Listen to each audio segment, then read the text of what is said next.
This is Taiwan, a heavily disputed territory off the coast of mainland China that is home to 23.5 million people and some of the most important industrial centres in the world. Don't worry, this is not yet another video about Chinese and Taiwanese hostilities and how it could be the catalyst for a major war between global superpowers. It's instead about a trend that, while not as attention-grabbing, could be just as devastating for most of the world. Taiwan today is the second richest major economy in Asia, following only just behind Japan, which it should overtake in the next few years if current trends continue.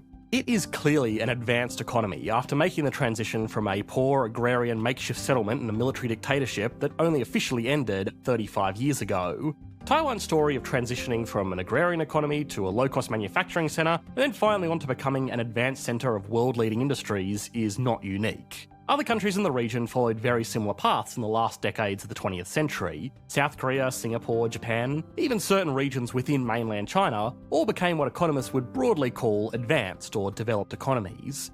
Taiwan is interesting because it really was one of the last major economies to make that jump. And today, more and more of the fast-growing economies from around the world are struggling to make the transition from a developing economy to an advanced economy. There are even examples like Brazil that arguably became the first country ever to go from being an advanced economy back to being a developing economy.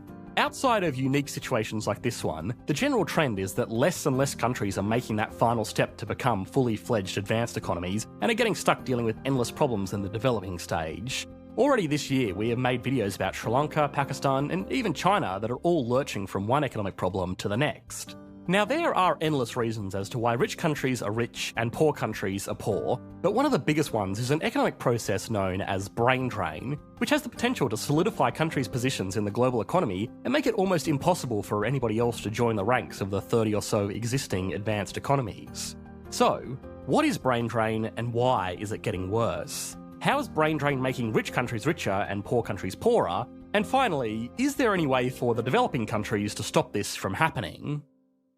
This episode of Economics Explained was brought to you by Course Careers. As we're about to find out in this video, universities have become very expensive, but they are also not necessary for a lot of high-paying careers that favour practical and people skills over a formal education. Course Careers helps to bridge the gap by providing affordable online courses in technical industries that teach you everything that you need to know to do the job, instead of everything you need to know to pass a final exam. Course Careers also partners with a range of companies to make sure their courses are relevant and that their students will be in demand from the moment they complete their course. Their program already has hundreds of success stories, like Josh, who completed a course in technology sales while working part-time at Target and is now making $70,000 a year and is on track to be promoted into a six-figure role. Or Kyle, a former manufacturing plant worker who took the tech sales course 2 years ago and is now working as a regional sales manager making $150,000 a year. Often the only thing stopping people skilling into high-income roles that are in demand is the significant cost and commitment involved in getting that degree that they need to get through the door.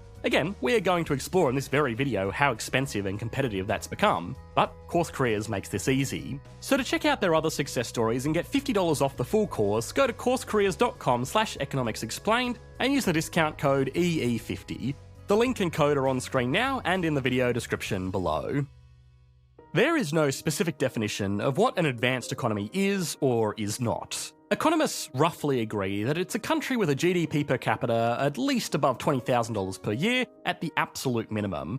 A country with advanced and highly technical industries, a well-functioning and fairly regulated market system, and a good score on the Human Development Index. A combination of all of these factors is kind of important, and that's why institutions like the IMF would classify Spain as an advanced economy, but not Brunei, even though Brunei has had a GDP per capita 50% higher than that of Spain's. In fact, the IMF is really the only agency that specifically defines individual countries by labelling them as advanced, emerging, or low income, and you really have to go digging to find those classifications. To most economists, an advanced economy is one of those things where you know it when you see it, and I think it's important to mention that as we try to make sense of what is stopping other countries from reaching this ill-defined status. Brain drain is the process of highly educated and productive participants in an economy leaving their home country to pursue better opportunities in another country. This move can be motivated by better paying opportunities, a better lifestyle, or be driven by people leaving their home countries to avoid violence, corruption, or persecution. Overwhelmingly, the most productive members of economies around the world are moving from developing economies and moving to advanced economies.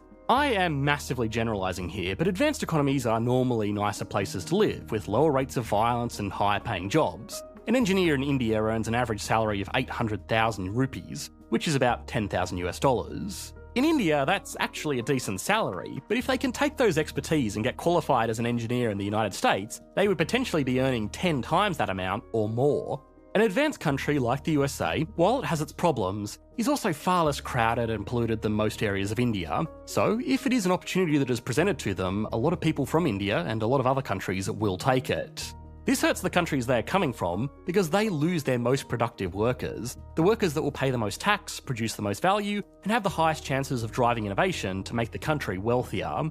They also lose these workers right as they stop being an economic burden, which I know is a very mean thing to say about children and students, but that's what they are. They take more money from the economy than they contribute until they go on to be workers. After their working careers, they once again become an economic burden in their old age. This is normally an investment worth making, either for the government or the children's families, because in undeveloped economies, children will go on to look after their parents while they can no longer work, and in developing and advanced economies, the children will go on to produce way more value in their working lives than the government lost to educating them and potentially losing out on their parents' taxable incomes while they looked after them. But the distinction of who pays and who benefits from children is different in these different economies. For undeveloped countries with little to no government welfare or support systems, individuals bearing the cost of having children is worth it because the children often directly work alongside their parents on farms or in businesses. Having children in these countries is also very cheap, so they are effectively making a low-cost workforce and a retirement plan all in one. Alongside other cultural factors, this is why most low-income economies have such young populations with so many children. For high-income countries, the cost-benefit of having children is reversed. Raising children is very expensive and often requires parents to leave the workforce for an extended period of time. There are also laws in most of these countries against using children for labour, even in family businesses, and there is no expectation that the children will financially support their parents in their old age because there are already alternative systems in place to do that. Because of this, almost every major and developing economy around the world today is dealing with some kind of demographic issue where their people are simply not having enough children to continue this cycle of young generations looking out for the elderly. If a majority of people get too old to work, it will put a significant strain on the few young people who still can, either directly as more and more of the workforce gets dedicated to looking after the elderly, or indirectly as young workers are forced to pay higher taxes to cover the costs of looking after an ageing population. This is already happening. The labour force participation rate in most countries is already falling as people are opting out of the workforce earlier than what economists assume. These figures also don't count for the growing population of people over the assumed working age that will require even more care. Low-income and developing countries are going to feel this effect the most because a high portion of their jobs involve physical labour that, unlike service-based jobs in offices, just can't be done by people that are too old or frail. High-income, advanced economies also have another advantage, which is why they stay rich. While low-income and developing economies only get the drawbacks of brain drain, which accelerates the problems they have with ageing populations, rich countries benefit from it by being the sink that those brains drain into, which is just terrible imagery, but you get what I'm saying here. Rich countries that are desirable destinations to live and work will get their pick of skilled young workers who want to move there to start a better life. Most advanced countries can pick how many skilled workers they want to enter their economy simply by increasing or decreasing the amount of skilled worker visas they give out. After the global pandemic and record unemployment rates combined with low labour force participation, a lot of governments are opening up to record numbers of skilled migrants. Not only will these workers help to fix all of the problems of an ageing population, they can also act as a form of economic stimulus. People moving to a new country will need to buy a lot of new stuff to get themselves established. New cars, new furniture, new phones and internet plans, and of course, a new house and everything that comes with it. Whether they are renting or buying, a skilled migrant will be bringing money from their home country into the host country to stimulate the domestic economy. One area where this is most apparent is in schooling. One of the primary paths to residency for most people moving from a low-income or developing economy into an advanced economy is through student visa programs. People that have completed a university degree in a developed country are more likely to be successful if they apply for a working visa after they graduate, because the host country will recognise their degree and be confident of the applicant's language skills and ability to be productive enough to at least pass university exams and assignments. University degrees in most schools in advanced economies are significantly more expensive for international students because there are no government pricing controls combined with lots of demand, so those students provide a great source of revenue to these centres of education. This is not without its problems. In my own home country of Australia, education is one of the largest exports we have. We receive more money from abroad to pay for university fees than we do for petroleum or natural gas. Because this is so lucrative, there has been a trend to make sure that international students get what they pay for no matter what, which is a university degree. This has caused multiple scandals where professors were pressured into passing poorly performing international students just to make sure that the university kept a good reputation for more international students in the future. This is not a problem by any means unique to Australia either, and universities around the world are going to struggle to balance the temptation of easy money from international students and their families, who are willing to pay almost anything for a free stepping stone into a life in an advanced economy, and academic integrity. International students also take the places of local students who might have wanted to attend a university but missed out because their grades weren't high enough to compete with their local cohort, as well as students from other countries. This wouldn't be such a big problem if it was totally fair, because nobody is owed a place in these schools. And if local students don't meet the standards of enrolment, they shouldn't be let in just because they were born in the same country the university operates in. But again, there have been multiple instances where international students that do make the cut arrive for their first semesters with little to no language skills and questionable academic performance. If students have been let in from abroad at the expense of local students just because they pay more money, then that is obviously a problem. These significant small-scale issues aside though, if we look at this process from a macroeconomic perspective, it's almost the perfect way to introduce skilled labour into an economy. The country receiving international students gets direct stimulus from abroad, which funds their research institutions. It also gets stimulus as those students need to pay for their everyday living expenses like housing, food and entertainment. A lot of countries' student visa programs will allow students to work part-time jobs while they're studying, but even still, most of the money to cover these expenses will be coming from their family or personal savings back at home. Even if they do take a part-time job, that can often help the host country because they will normally be working the unskilled and not particularly well-paid jobs that people don't care about missing out on. As soon as they graduate from university, if they then enter the workforce in the host country, they are starting out literally at the very beginning of their careers, so they are maximising the time that they can add value and pay taxes to a country that did not have to support them while they were children. This also ensures that advanced economies get the best and brightest workers to progress innovation to make sure that their industries are more advanced and competitive than any alternatives that come from developing economies that lose their most promising innovators. So if this is such a problem that is already stifling the growth of dozens of countries around the world, how can economists stop it? The simple fact is that advanced economies are almost always going to be more desirable places to live and work than developing economies. Not only because they offer higher incomes to workers, but also because they generally have lower levels of corruption, crime and pollution, while also having better access to healthcare, education and other public utilities.